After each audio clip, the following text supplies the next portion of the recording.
হলিমড়ি অবস্থাতে যে বর্তমান তো যে পুরুষ লোক সব পালে ফেলে আছে আতঙ্ক হয়ে ভয়ের ঠেলে আতঙ্ক হয়ে পালে ফেলে আছে সবাকে নির্দোষীকে ধরে দোষীকেও ধরে সবাকে যদি ধরে নিয়ে যায় তাহলে মহিলা মানুষ কি করি মহিলা মানুষ শুদ্ধকে ধরে নিয়ে যাক নিয়ে জেলে থুক সবাকে জেলে নিয়ে যায় থুক সবাকে খোয়া পুষুক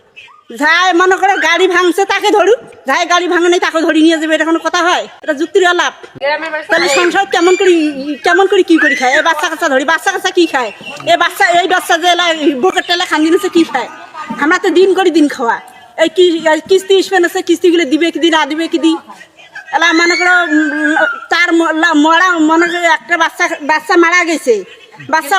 যাইছে তা দেখতে পারে দেখি যে ওরা কি ধরেছে বাড়ি ঘর দুয়ার ভাঙছে তাহলে বাইরের মানুষে ভাঙছে যাতে দেশের ইয়ের মানুষ তো ভাঙে নাই এখন আমরা কি চাচ্ছি এখন আমরা ইলে সব সমাধান চাই যেন একটা পুরুষ যেন পালে থাকে না কিভাবে বাড়ি থাকা যায় ওইভাবে যেন চেষ্টা করি দেয় এখানে